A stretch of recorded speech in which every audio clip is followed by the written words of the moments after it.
नमस्कार। पूर्णचंद्र कांडपाल जनजागृति का episode number 1264 1264।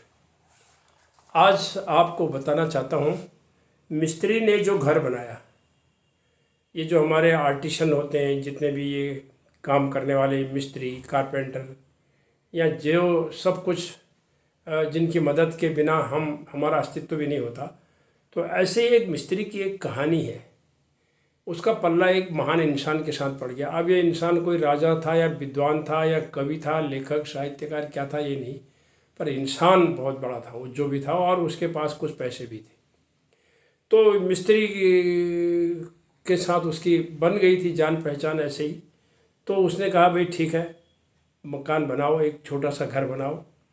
और उस व्यक्ति में जो वो इंसान था उसमें महान सामाजिकता थी और सह अस्तित्व की भावना थी। वो कहता था यार जियो और जीने दो, ऐसा सोचता था वो। उसको ये पक्का पता था कि ये ज़िंदगी 4 दिन का डेरा है, यहाँ से तो खसकना है ही है, खिसकना है ही है।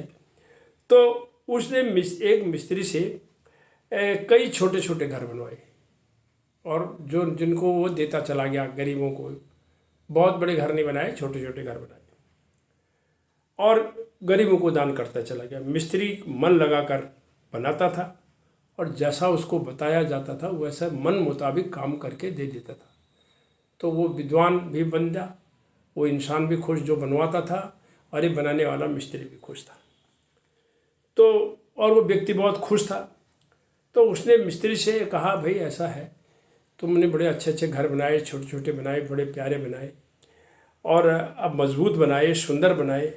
अब ऐसा करो, एक घर मेरे लिए बना दो, और ऐसा ही बनाना है, कोई अलग से नहीं बनाना, ऐसा ही इसी हिसाब का, यही साइज रहेगी, सब कुछ यही रहेगा। उसने कहा ठीक है।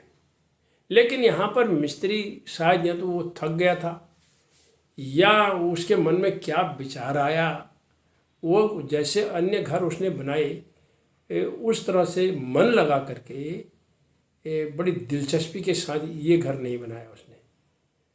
कहने दूसरे शब्द में कह दिया कि टोटल पूरा कर दिया, बना दिया उसने। घर तैयार हो गया, और यह घर जो है पहले बनाए हुए घरों से सुंदर नहीं था, अच्छा भी नहीं था, तुलनात्मक देखा जाए तो घटिया जैसा था। उस व्यक्ति ने इस घर को जब देखा, जिसने बनवाया, तो उसने कहा जी ये तैयार है। तो उसने कहा ऐसा है, अब मैं ये करता हूँ कि ये घर मैं तुमको ही दे देता हूँ। किसको? मिस्त्री को। बनवाया किसके लिए था? अपने लिए। बोला अब ऐसा है, ये घर मैं तुम्हें दे देता हूँ। अब मिस्त्री बड़ा भौचक्का रह गया। उसने कहा काश ये मुझे पहले बता दिया होता कि ये घर मैं तुमको दूंगा, और तो मैं इसको जो मैंने पहले बनाए उससे भी बेहतर बनाता। लेकिन ये तो मैंने घटिया बनाया, टोटल का बनाया, माल मटेरियल भले ही उतना लग गया इसमें, लेकिन वो खुश नहीं हुआ। उसने मन लगा करके ये काम नहीं किया। तो मिस्त्री ने घर तो अब ले लिया क्योंकि उसको मिला था, लेकिन वो खुश नहीं हुआ। तो जब उस व्यक्ति ने उससे पूछा तुम खुश क्यों नहीं हुए, तब मिस्त्री ने जवाब दिया महाराज मैंने ये घर जिस तरह मैंने पहले के घर मन लगा कर बनाए थे उस तरह से मन लगा कर नहीं बना पाया, इसलिए इस घर को लेने में मैं तो ले लूँगा, लेकिन मैं खुश इसलिए नहीं हूँ। तो इसलिए कहने का अर्थ इस कहानी से संदेश ये जाता है, जब भी हम कोई काम करें उसको मन लगा के करें। कौन सा वक्त कैसी करवट लेगा कोई नहीं जानता है।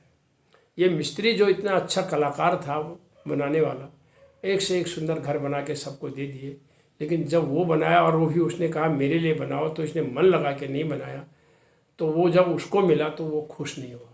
तो यही संदेश जाता है, जितना भी हम काम करें, जो भी करें, ये न सोचें यार अब इसको टोटल का हट, इसको टरका दें, इसको कम कर दें। नहीं, जो भी काम मिले उसको अंत तक मन लगा के करना चाहिए। यही ये मिस्त्री की कहानी हमें बताती है। नमस्कार, धन्यवाद।